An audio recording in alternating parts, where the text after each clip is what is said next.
Assalamualaikum warahmatullahi wabarakatuh. Bismillahirrahmanirrahim. Alhamdulillahi rabbil alamin. Allahumma salli wa sallim ala Sayyidina Muhammad wa ala ali Sayyidina Muhammad.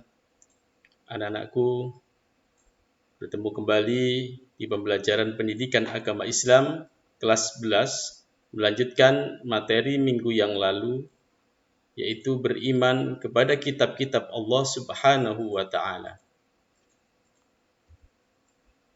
Kitab-kitab Allah yang wajib diimani sebagai berikut. Yang pertama, kitab Taurat. Kata Taurat berasal dari bahasa Ibrani Torah, artinya instruksi. Kitab Taurat adalah salah satu kitab suci yang diwahyukan Allah Subhanahu wa Ta'ala kepada Nabi Musa alaihissalam. Kitab Taurat menjadi petunjuk dan bimbingan bagi Bani Israel. Firman Allah Subhanahu wa Ta'ala, A'udzu billahi minasy syaithanir rajim. Bismillahirrahmanirrahim.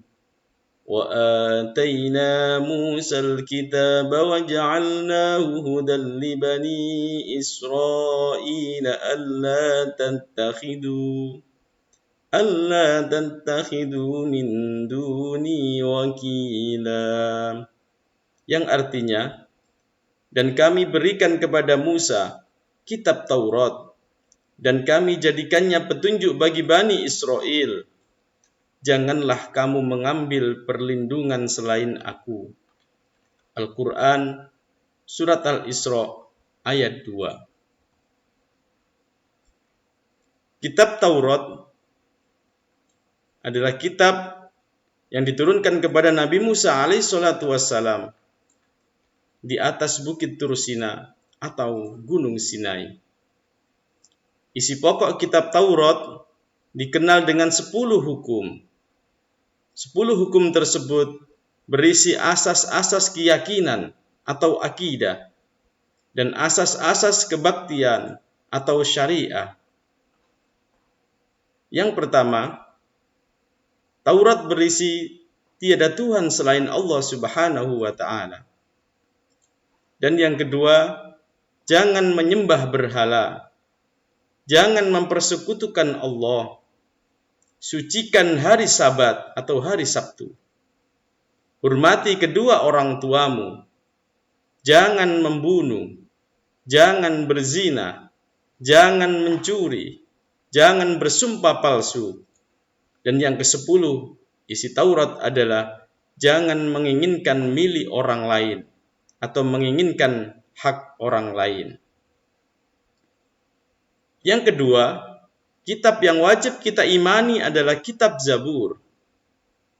Kata Zabur, bentuk jamaknya Zubur, berasal dari Zabaro Yazburu Zabr, yang berarti menulis.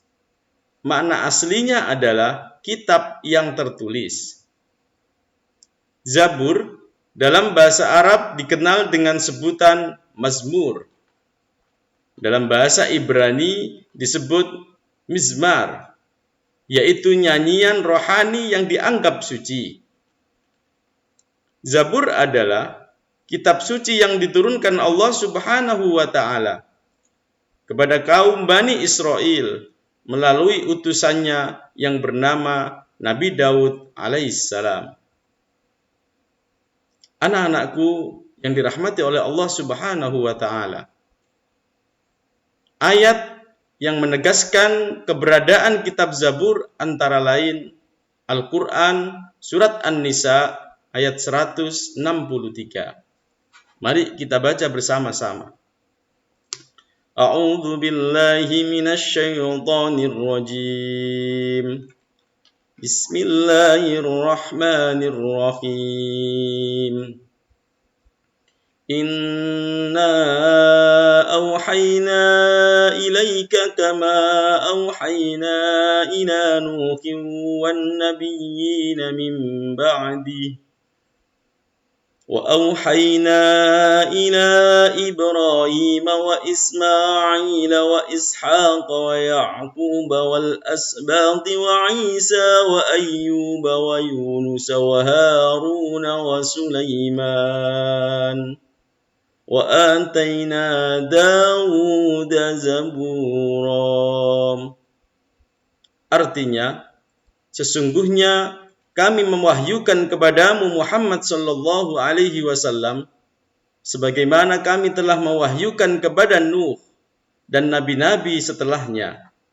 Dan kami telah mewahyukan pula kepada Ibrahim, Ismail, Ishak, Yakub dan anak cucunya, Isa, Ayub, Yunus, Harun dan Sulaiman. Dan kami telah memberikan kitab Zabur kepada Nabi Daud alaihissalam. Kitab Zabur berisi kumpulan ayat-ayat yang dianggap suci. Ada 150 ayat. Maksud kami 150 surat. Dalam kitab Zabur yang tidak mengandung hukum-hukum, tetapi hanya berisi nasihat-nasihat, hikmah, pujian, dan sanjungan kepada Allah Subhanahu wa Ta'ala. Secara garis besar, nyanyian rohani yang disenandungkan oleh Nabi Daud alaihissalatu wassalam dalam kitab Zabur terdiri atas 5 macam. Yang pertama, syair untuk memuji Allah Subhanahu wa Ta'ala. Yang kedua, nyanyian perorangan sebagai ucapan syukur. Yang ketiga, ratapan-ratapan jamaah.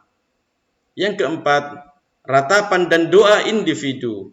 Dan yang kelima, nyanyian untuk raja. Anak-anakku yang saya cintai dan saya banggakan, yang ketiga, kitab yang wajib kita imani adalah kitab Injil. Kitab Injil diwahyukan oleh Allah Subhanahu wa Ta'ala kepada Nabi Isa alaihissalam. Kitab Injil diturunkan kepada Nabi Isa. Kitab Injil yang diturunkan kepada Nabi Isa alaihissalatu wassalam memuat keterangan-keterangan yang benar dan yang nyata, yaitu perintah-perintah Allah agar manusia mengesahkan dan tidak menyekutukannya dengan suatu apapun. Dalam kitab Injil terdapat pula keterangan mengenai akan lahirnya Nabi yang terakhir dan penutup para Nabi dan Rasul, bernama Ahmad atau Muhammad sallallahu alaihi wasallam. Kitab Injil diturunkan kepada Nabi Isa alaihissalatu wassalam sebagai petunjuk dan cahaya penerang bagi manusia. Nabi Isa diutus untuk mengajarkan tauhid kepada umat dan pengikutnya. Tauhid di sini, anak-anakku, artinya adalah mengesahkan Allah dan tidak menyekutukannya. Anak-anakku rahimakumullah, kitab yang keempat adalah kitab suci Al-Quran. Untuk Al-Quran ini, karena materinya terlalu banyak, nanti akan saya sampaikan di pertemuan tersendiri. Demikian yang bisa saya sampaikan. Mudah-mudahan pertemuan yang singkat ini, walaupun hanya lewat video yang singkat, mudah-mudahan menjadi ilmu yang bermanfaat. Pesan saya, laksanakan sholat 5 waktu, banyak berdoa, dan hormati kedua orang tua. Tetap jaga kesehatan, mudah-mudahan kita semuanya senantiasa mendapatkan perlindungan dari Allah Subhanahu wa Ta'ala. Subhanakallahumma wa bihamdika asyhadu an la ilaha illa anta astaghfiruka wa atubu ilaik. Wabillahi taufiq wal hidayah war ridha wal inayah. Wassalamu alaikum warahmatullahi wabarakatuh.